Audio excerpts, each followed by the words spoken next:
আসসালামু আলাইকুম, স্বাগতম সবাইকে রিসেন ডায়েরি উইথ উবাদাস ফ্যামিলি ব্লগে। শুরু করছি সকালে রান্নাবাড়া থেকে ব্লগটি।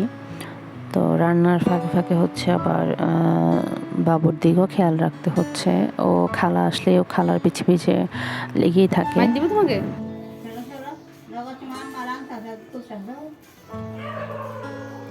এই সরে আসো,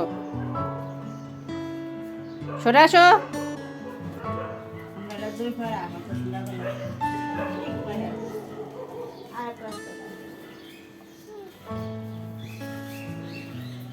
এমনই করতে থাকে সারাক্ষণ।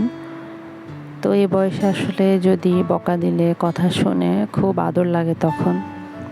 তো আমি আবার চলে এসেছি চাল কুমড়া ভাজি করতে। চাল কুমড়া রান্না খেতে ভালো লাগে না বেশিরভাগ সময়।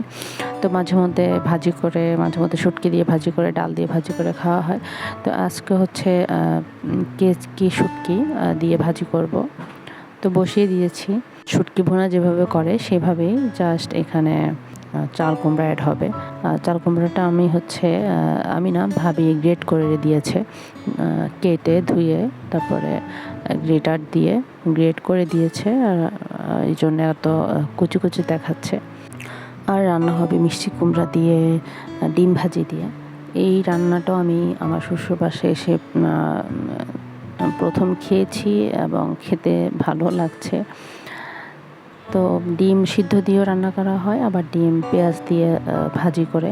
তারপর এটা হচ্ছে রান্নাটা। তো আমি বসিয়ে দিয়েছিলাম, পরে আমি আর শেষ করতে পারিনি, ভাবি শেষ করেছিল। এটাই হয়, আমি এক তরকারি বসাই কিন্তু পরে দেখা যায় যে শেষ করা যায় না, বাবুকে নিয়ে অন্য কোনো কাজে চলে যাই, পরে ভাবি এসে শেষ করে।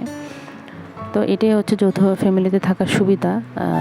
যে কোনো কাজেই হচ্ছে রেখে চলে আসলে জিনিসটা করে ফেলে, সেটা আমার শাশুড়ি হোক অথবা আমার যা হোক, করেই ফেলে। তো তাদের কাছে আমি অনেক কৃতজ্ঞ আসলে। ওই দিন বললাম যে আমার ভাসুর জর্দা পোলাও খেতে চেয়েছে, তো বাকি পোলাওটা দিয়ে আজকে আবারও জর্দা পোলাও করছি। তো এখানে আমি হাফ কাপ থেকেও কম আমি চিনি দিয়ে, সামান্য লবণ আর তেজপাতা আর দারচিনি দিয়ে পানি হচ্ছে চিনির ডাবল দিয়ে বসিয়ে দিয়েছিলাম। আর এখানে ফুড কালার দিয়েছি। ফুড কালার ছিল হলুদ, জর্দার কালার শেষ হয়ে গিয়েছিল, তো হলুদ কালারটা আমার কাছে পারফেক্ট মনে হয়নি, তাই আমি একটু রেড কালার দিয়ে কালারটা একটু গাঢ় করে নিয়েছিলাম। আর আমি চিনির পরিমাণটা একটু কম দিয়েছি, কারণ চিনি বেশি খেতে কেউ পছন্দ করে না। তো পানিটা একটু বলক আসলে পোলাওটা দিয়ে দিয়েছিলাম। রান্না করা পোলাও দিয়ে রান্না করলে যে খেতে অন্যরকম হবে অথবা মশলার কোনো স্মেল আসবে, সেটা না, খেতে গেলে বোঝাই যায়নি যে এটা রান্না করা পোলাও দিয়ে করা। ভালো করে শিরার সাথে নেড়ে আমি ঢাকনা দিব। তবে তার আগে আমি আজকে গুঁড়ো দুধ দিয়েছি 2 চা চামচের মতো। একটু টেস্টটা বাড়ানোর জন্য দিয়েছি। তবে আমার যেটা মনে হয়েছে যে গুঁড়া দুধ দিলে জিনিসটা একটু নরম হয়ে যায়, ঝরঝরে থাকে না। ওই দিনেরটা আমার খুব ঝরঝরে ছিল, কিন্তু আজকেরটা হয়েছে আলহামদুলিল্লাহ, খেতে ভালোই হয়েছে, কিন্তু একটু নরম হয়ে গিয়েছে, তো আঠালো হয়ে গিয়েছিল বেশি।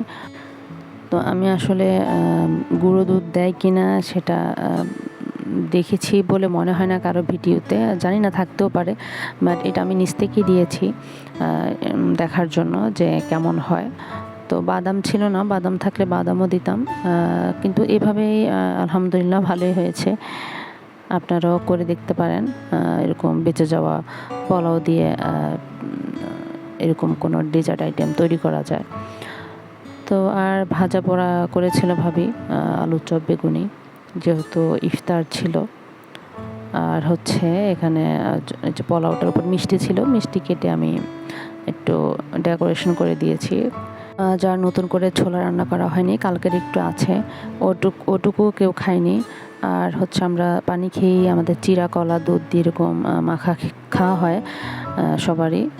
আর ইফতার খেয়ে হচ্ছে আমরা বাড়িওয়ালা আন্টির বাসায় চলে যাই।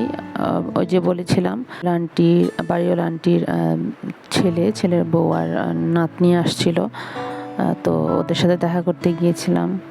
ওরা পরের দিন চলে যাবে। তো দেখা করতে গিয়েছিলাম, বাট দেখা হয়নি, কারণ বাবুটা ঘুমাচ্ছিল আর ভাবি আর হচ্ছে ভাইয়া ওনারা শপিংয়ে গিয়েছিল। তো আন্টির সাথে দেখা করে চলে এসেছিলাম। তো বলেছিল যে যেন আসার পরে যায়, কিন্তু আর আমাদের সময় হয়ে ওঠেনি, যাইনি। নতুন আরেকটি ভিডিও নিয়ে হাজির হব ইনশাল্লাহ। আল্লাহ হাফেজ, আসসালামু আলাইকুম।